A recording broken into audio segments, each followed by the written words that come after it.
To expect for the rest of your week coming up. 18 News at 10 starts now. Now on 18 News. Tragedy strikes again today as gunfire rang out on University of North Carolina's Charlotte campus. And Guthrie Hospital has a new announcement rolling out today that will potentially change health care here in the Twin Tiers. Plus, developments unfold for the previously canceled Woodstock 50 event. We hear from the event's co-founder tonight. Live from your local news leader, this is 18 News at 10.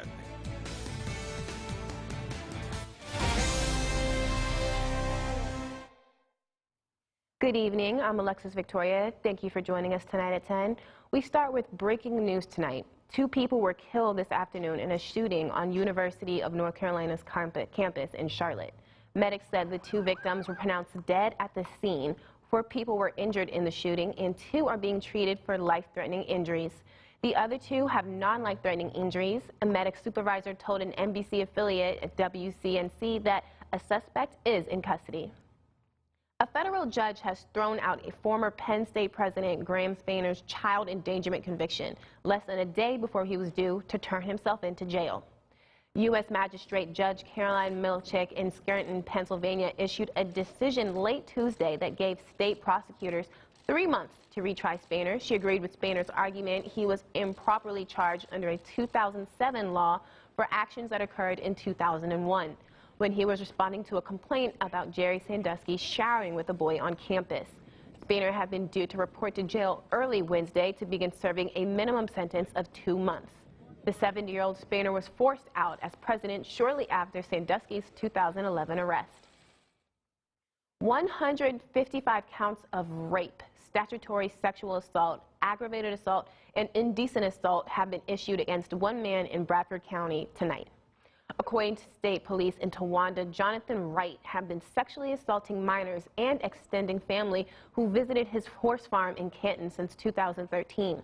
Police began investigating Wright last year. Right now, Wright is in the Bradford County prison, and police believe there may be other victims. Anyone with information is asked to call state police in Towanda. New York Governor Andrew Cuomo is directing the state police tonight to increase their security presence at houses of worship during Ramadan. Ramadan is the 9th month in the Islamic calendar and begins May 5th. That's this weekend and ends June 4th. In a statement, the governor said that the increased police presence is out of an abundance of caution after recent violence in places of worship. He said in part, quote, "We will take all necessary precautions to ensure the safety and security of New Yorkers and defend the right to free religious expression." We have his full statement on our website. A Southport woman has been indicted on multiple charges after allegedly setting a mattress on fire in her home and pushing it out of the window. On March 18th, Nikki Owenberg's home was set on Sunset Road in Southport went up in flames during a domestic incident. She and her 3 children, all under the age of 9, escaped the fire unharmed. Owenberg was indicted for arson in the 4th degree, criminal mischief in the 4th degree, reckless endangerment in the 2nd degree, and endangering the welfare of a child. Be able to do the same procedures and more with improved precision, with the same safety. The state of health care in the Twin Tiers, it's seeing a change tonight. Guthrie Robert Packer Hospital announcing the opening of its new Heart and Vascular Center in Sayre today. How it's changing the health care situation here in the Twin Tiers? Earlier today, community members were invited to tour Guthrie's new 17,000 square foot Heart and Vascular Center. Cardiovascular disease is growing in the area, and this new facility will help to fight it that way. Officials say this new center will address 3 things. 1, it will update equipment. 2, it reassures Guthrie's commitment to rural health care. And 3, these services are crucial for an aging population. This will allow them to do procedures and things that weren't able to be done before, like valve replacements and doing it all in one location as opposed to transporting patients to and from the operating room will be beneficial for more patients. Moving them to a center like this, we can be more efficient and we can do these things at lower cost. It'll be better for patients and better for healthcare in general. For the most part, we provide the full spectrum of cardiovascular procedural care, from cardiac catheterization to pacemakers to open heart surgery. Officials tell 18 News the 2.5-year construction project cost a total of $15 million. The center will officially open its doors to patients on May 6th. In other Guthrie-related news, the hospital is warning its patients against fake caller ID scams.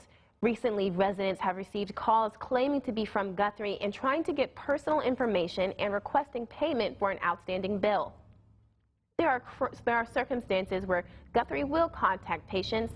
It's usually will be to pre-register ahead of an already scheduled procedure or to collect payment on an outstanding account. In those cases, when actually getting calls from Guthrie, you can always ask for the phone number of the caller and then call back to verify that the call came from Guthrie. Residents who receive fraudulent calls are asked to contact local law enforcement.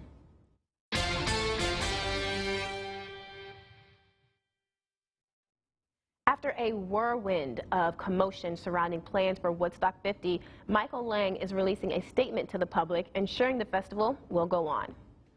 He says he doesn't understand why their financial partners seemingly undermine the festival's organizers by trying to prevent the festival from happening.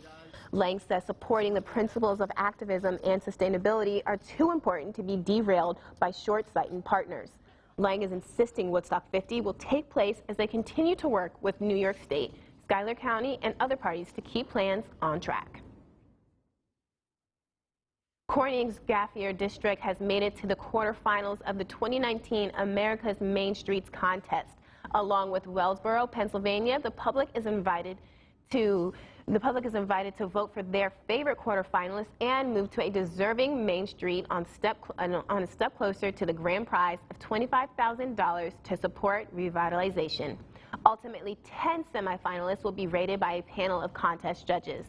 A winner will be announced on June 3rd. Head to our website, mytwintiers.com, for more on this contest and how you can cast your vote. Still to come, first at 10. A rarity in Washington these days, a bipartisan breakthrough. We'll tell you what you need to know when we get back. Then students at the Finn Academy showed us they are well-versed in so much more than just their academic courses. All the details when we return. Chance for light showers to patchy drizzle into early Wednesday, but pretty dry throughout most of the afternoon. Isolated shower to stray thunderstorm possible. Highs reaching low 60s and pretty windy as well. More news and weather after the break. You're watching 18 News at 10.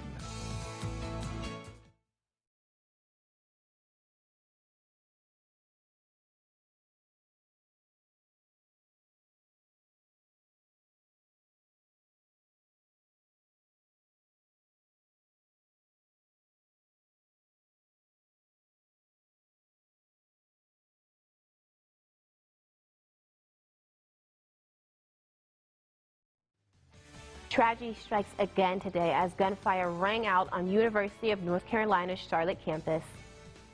Plus, new developments unfold for the previously canceled Woodstock 50 event. 18 News is next.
You're watching 18 News at 10.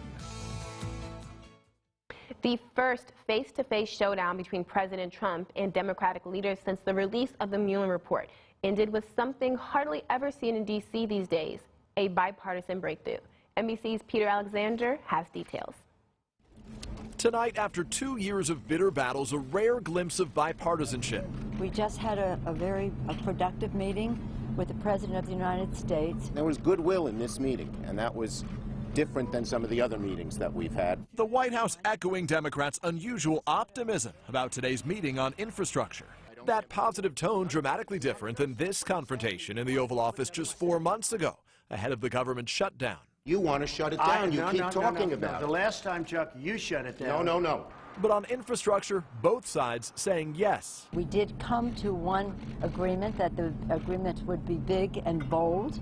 Up to $2 trillion bold, though no plan yet how to pay for improving the nation's highways, bridges, and broadband. But the backdrop, President Trump's efforts to stifle House Democrats and their investigations into him, his administration, and his personal finances, never mentioned today. How hard is it to work with this president on infrastructure when he's stonewalling you on investigations? I believe we can do both at once. Still, President Trump and his oldest children have filed suit to prevent 2 banks from responding to House Democrats' subpoenas about their finances, arguing those subpoenas have no legitimate or lawful purpose.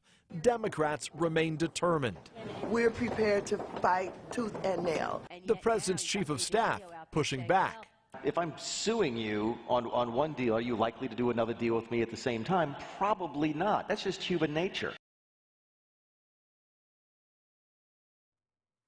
Some Democrats are also skeptical about party leaders trying to make a deal with the president on infrastructure when they insist they should be dealing with what is being called constitutional crisis. Both sides will meet again in 3 weeks.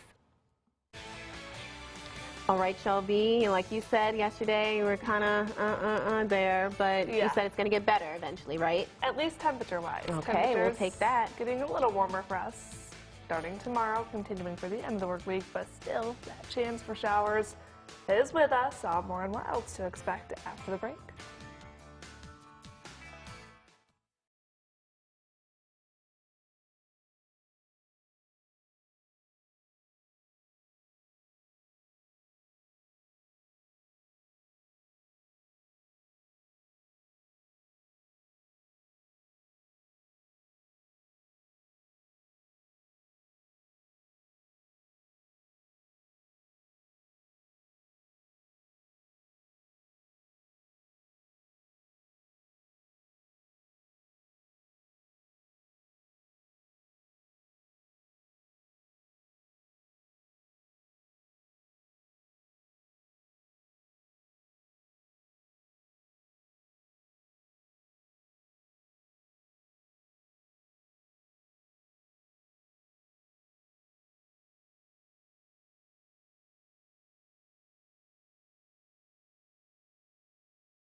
Welcome back. Some light rainfall early today. Otherwise, clouds the main story. Still with us over the city of Elmira.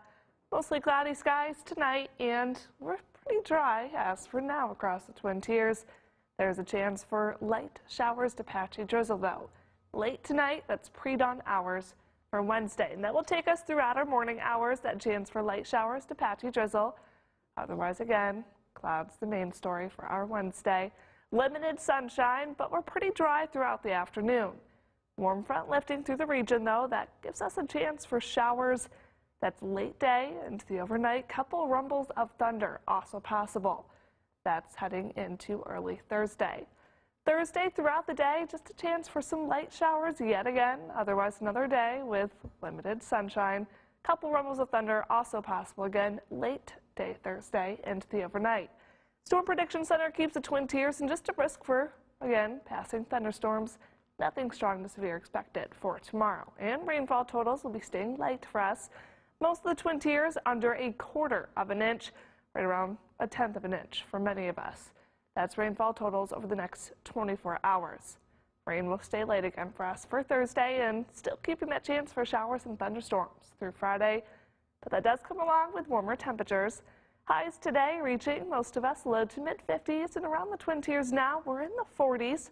47 Elmira, Sayre, Troy, and in Corning. 45 now Watkins Glen and Bath, along with Tioga and at 48 degrees for Towanda. Winds today mostly out of the north, and that's keeping those temperatures on the cooler side. Winds late tonight shifting to out of the south and picking up for us for tomorrow, so that's ushering in not only the moisture but also warmer temperatures. Winds will be about 5 to 15 miles per hour throughout the afternoon tomorrow, but gust over 25 miles per hour possible, so another windy day in store for tomorrow. Temperatures tonight low to mid-40s for overnight lows, chance light showers to patchy drizzle. Could see some fog as well into early Wednesday. Visibility may be low at times. Low to mid-60s for the afternoon tomorrow. Again, gusty winds, that chance for showers, late day rumbles of thunder also possible. And chance for showers and thunderstorms stays with us through the end of the work week, but temperatures will be warmer for us at least. Low 70s both Thursday and Friday, and there will be some dry time that we can actually enjoy those temperatures. Outdoors, not expecting a washout. Chance for showers and thunderstorms for Friday, and then chance for showers will take us through the weekend. Best chances to see rainfall will be on Saturday. The system slowly moves off the coast on Sunday, but still a few stray showers possible Sunday. So keep that rain gear with you. It's that time of the year, but like I said, there will be some dry time we can actually enjoy. So basically stay hopeful. Stay hopeful. Is what you're saying. We're Okay. always positive here. We can do that. Well, we can try. Yes. Students at the Finn Academy here in Elmira showed off their skills in philanthropy today as a part of a week-long effort called Penny Wars. Finn Academy students raised nearly $2,000 for the Community Foundation. Students in the 2nd grade class raised the money by simply bringing in loose change from home. The students chose the Community Foundation themselves as the recipient for the money. We caught up with one official with the Community Foundation to get their take on this. So what happened right here today was little kids, students, really just participating in a culture of giving back and a culture of kindness, and that's the kind of thing that we want our people to have.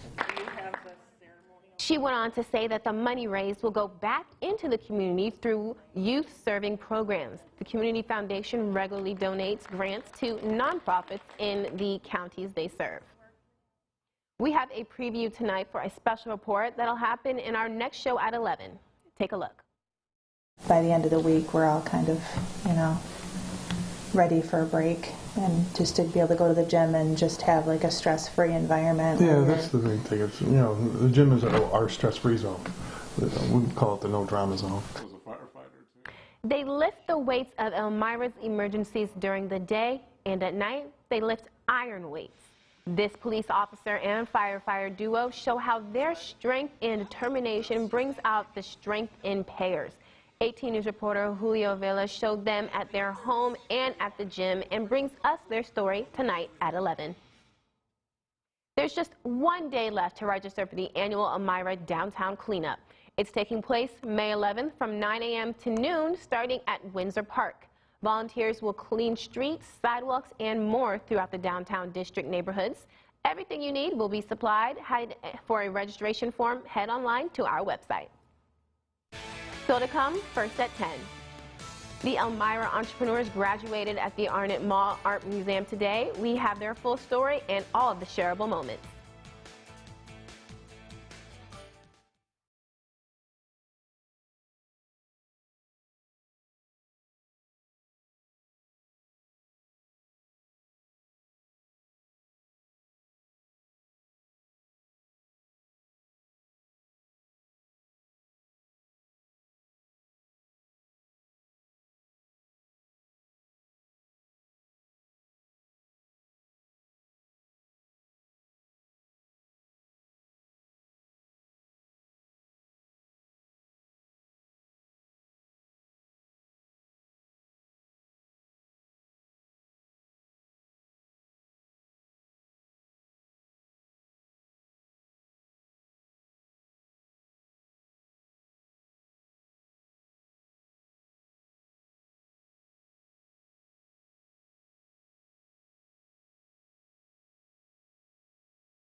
You're watching 18 News at 10. The 2019 class of Elevate Elmira entrepreneurs graduated this morning at the Arnett Art Museum. After an 8-week mentoring and networking program, the goal of the program, sponsored by the Chemung County Chamber of Commerce and the Empire State Poverty Reduction Initiative, is to help individuals who own businesses find a path to success. The intention of it is to work with local entrepreneurs and help them strengthen their business plans, grow their business, and secure their foothold in Elmira so that they can, either move from a home-based business into a storefront, or they can go from being, a one-person business to having employees, so that they can kind of grow their business within the Elmira community, which will ultimately help Elmira become better for all of its residents and other entrepreneurs.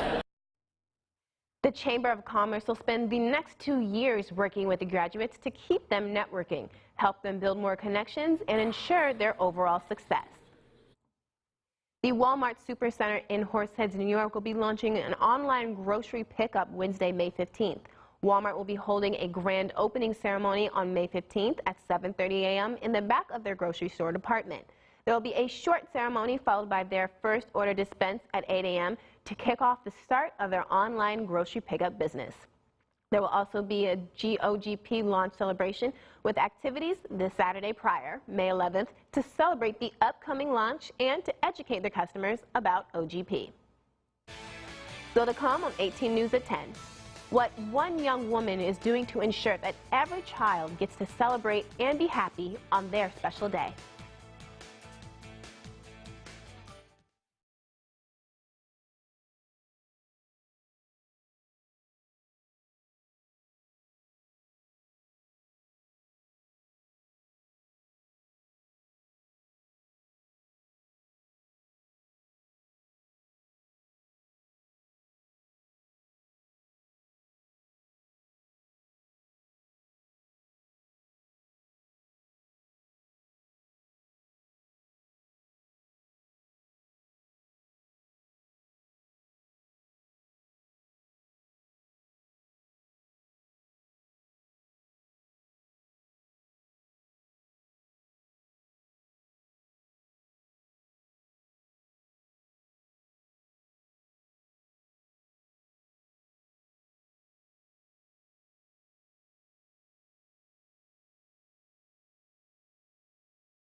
You're watching 18 News at 10. So what's the biggest day of the year to you? Like, what's the most super special day? Christmas. It's supposed to be your birthday. Birthday, too. So a cake, candles, presents, it's all standard for a birthday party. At least you would think so, right? Yeah. Well, it may be hard for some children who have never experienced one. That's where 16-year-old Tanvi Berman comes in. The California teen started a nonprofit called No Birthday Left Behind, and I love that title. Really embodies everything, which provides children living in homeless shelters with a day of celebration. Barman says the idea grew out of experiences she had volunteering at a homeless shelter when she was younger. That's awesome. That's a good story. I know, it's so beautiful. It looks like the kids really had a good time. Yes. So give us one more look. What can we remind us what to expect? Still continuing with that rainy forecast. Chance for showers and a couple thunderstorms out there as well, but that does come along with warmer temperatures. And there will be some dry time that we can actually enjoy those warmer temperatures outdoors. Well, that does it for us on tonight at WTM 18 News at 10. But for the latest news and weather, log on to our website at mytwintiers.com. Have a good night.